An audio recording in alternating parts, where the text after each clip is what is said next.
We thought he would keep us safe, we were so wrong. We thought he was there to keep us safe and do his job. We've never been more wrong in our lives. Growing up, Maria, Lila and Aaron all lived in a small, friendly, or so we thought, town in the middle of the UK called Stone. Our weekends would always, since we were younger, consist of going to the local shop and getting whatever we needed for the weekend. None of us would ever admit this, but we always go to that exact shop to see our favorite security guard, who we'll call Benny. He was a very well-known man in the town, always known to have a smile on his face and a pep in his step.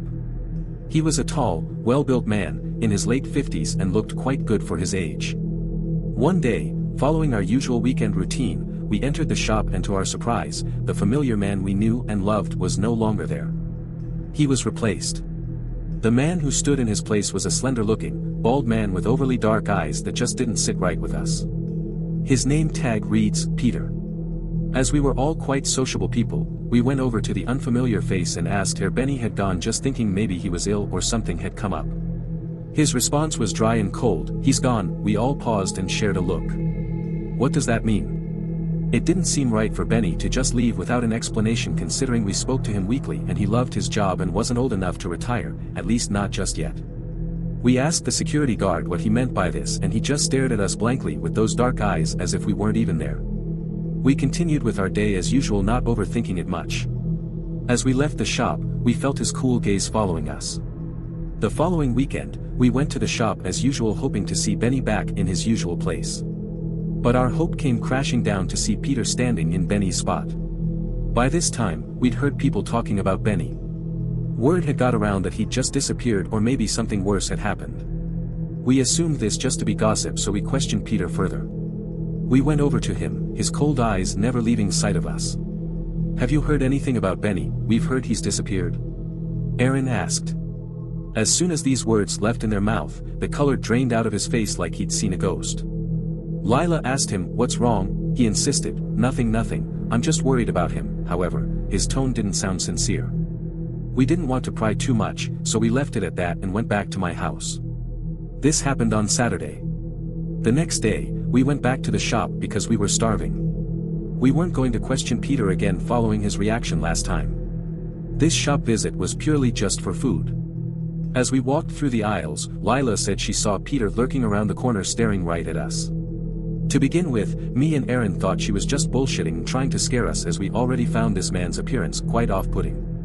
Then I noticed it in his long skinny fingers clinging to the end of the aisle, his head poking around the corner. Those menacing eyes never leaving us. I looked over at Aaron. She had already seen it peeking too. As soon as he noticed, we all caught sight of him, and his head slowly retreated around the corner. After this had happened, we all decided it was best to leave and to make do with the little food at home. As we hurried out of the shop, we turned around to see him back in his usual spot. We continued home feeling wary of our surroundings. When we got back to my house, we made do with the small pizza in the freezer and turned on the TV to take our minds off our strange encounter with Peter. Flicking through the channels, Benny's face flashed up on the screen. It was the news. We had to listen to what was being said. The reporter was standing in a field surrounded by yellow caution tape. Immediately we all had a bad feeling, as if we knew what was about to be said. A mangled body was recently discovered by locals on the outskirts of Stone in the River Trent. Authorities have come to investigate the scene to see if there are any traces of a potential murderer or murder weapon. There are suspicions that it could be the well-known security guard Benny Rogers following his recent disappearance. The coroners are yet to identify, and we are hoping to find out within the next few days. Our thoughts are with the families that this could be affecting. It was Monday now, and a new update on the recent murder had come out. They had finally identified the unknown victim. The same news reporter from the previous update was on the TV. Tragically, the coroner has identified that the body found was Benny Rogers. Police are now working to find out who was responsible for the death and murder of the much-loved and cared-for Benny. We've tried reaching out to family to support them as much as possible, but right now what's best for them is time to mourn this horrible fate that has fallen upon them. After hearing this heartbreaking news, we all decided to go back to where it all started. The shop. We entered the shop as we usually did.